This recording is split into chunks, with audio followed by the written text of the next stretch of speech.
semuanya Sobat Kepo, balik lagi di YouTube channel aku. Sekarang aku mau sharing tentang salah satu cara untuk kalian bisa datang ke Jerman tanpa harus mengikuti program-program yang biasa ditawarkan oleh agen-agen di Indonesia seperti Au Pair, Ausbildung, FSJOT, BSD, banyak lah program-program yang biasa ditawarkan yang biasanya tidak perlu membutuhkan duit yang banyak gitu.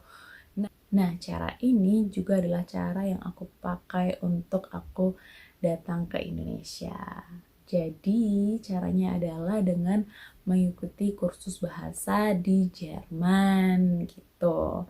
Jadi aku nanti bakalan cerita tentang bagaimana cara aku apply-nya, terus syarat-syaratnya apa aja, terus budgeting tentunya. Berapa banyak biaya yang aku habisin gitu. Nah, jadi yang pertama gimana caranya aku apply. Waktu itu aku udah mulai cari-cari tempat kursus di kota yang emang aku pengen tinggal di situ gitu.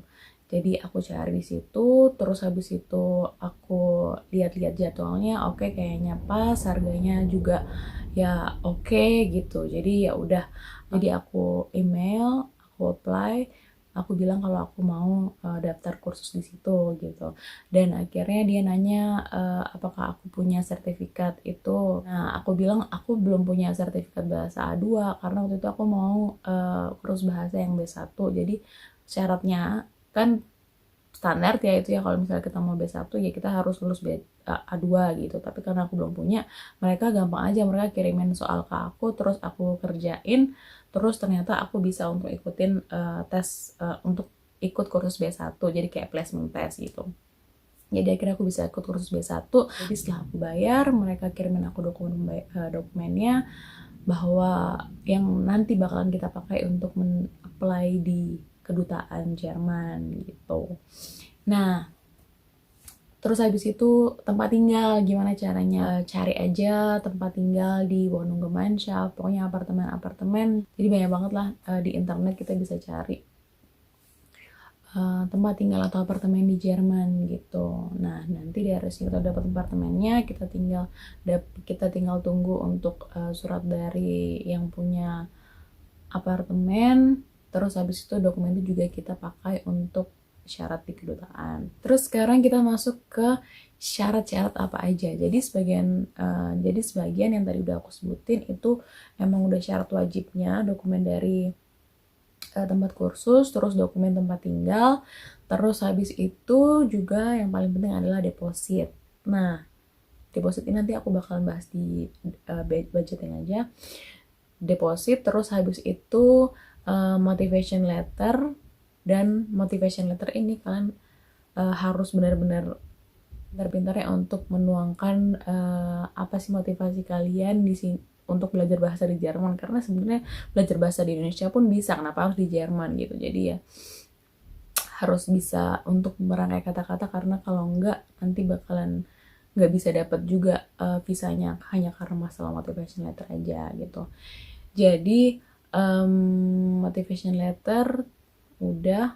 Nah, terus habis itu sertifikat bahasa. Nah, sertifikat bahasa ini sebenarnya kan kita kesana juga mau kursus bahasa. Sebenarnya kalau logikanya ya nggak perlu kan, karena kita juga udah dapet dokumen dari tempat kursus itu. Nah, tapi kalau aku boleh kasih saran, kalian minimal bawa aja sertifikat bahasa A1 gitu, karena biasanya juga itu akan disyaratkan oleh kedutaan Jerman gitu. Jadi ya buat jaga-jaga bawa aja sertifikat bahasa apapun yang kalian punya gitu. Nah, masuk ke budgeting. Tadi deposit ya. Nah, depositnya itu tergantung berapa lama kalian mau ngambil kursus di Jerman. Karena waktu itu aku ngambil kursusnya 6 bulan, jadi aku harus bayar deposit untuk tinggal selama 6 bulan. Jadi harga deposit di Jerman, jadi biaya deposit di Jerman itu satu bulannya minimal 850 euro harus ada di tabungan kalian, harus ada di rekening kalian di Jerman untuk biaya kalian hidup, bayar tempat tinggal dan lain sebagainya. Nah, jadi tergantung kalian mau berapa lama gitu kursus bahasanya di sini. Terus 850 euro itu kalian tinggal kaliin aja ke bulannya. Terus sama biaya kursus ya pasti. Nah, biaya kursus ini juga macam-macam, aku juga nggak bisa sebutin, tapi waktu itu aku habis sekitar 2000 euro. Nah, 2000 euro itu ya kalian bisa kaliin 17.000 aja. Jadi kalau di total-total aku itu habis sekitar 110 juta. Terus ditambah tiket sekitar, aku waktu itu kebetulan dapet yang murah, jadi 5 jutaan lah kayaknya. Jadi 110 115 juta ya. Nah, tapi kalian juga harus tetap bawa duit jaga-jaga ketika kalian kesini, karena belum tentu kalian bisa langsung buka rekening kalian, atau kalian bisa belum tentu bisa langsung ngambil duit yang kalian udah depositoin itu.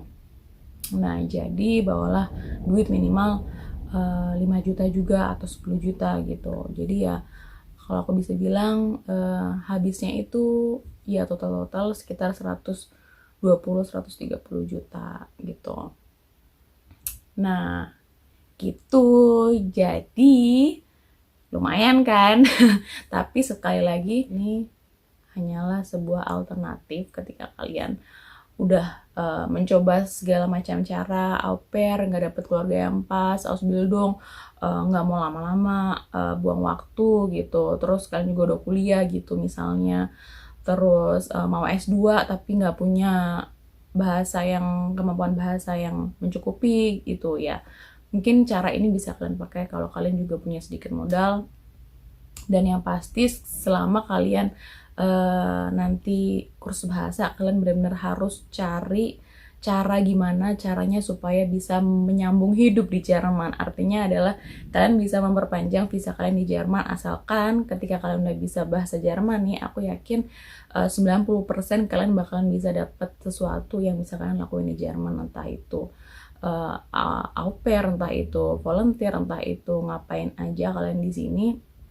Kalau udah punya bahasa yang bagus, kalian apply apapun itu, dan kalian dapat kontrak, dan kontrak itu bisa kalian pakai untuk perpanjang visa di sini. Jadi kalian nggak perlu balik lagi ke Indonesia seperti itu. Oke deh, gitu aja sharing-sharing aku hari ini. Makasih yang udah nonton. Sampai jumpa di video berikutnya. Dadah!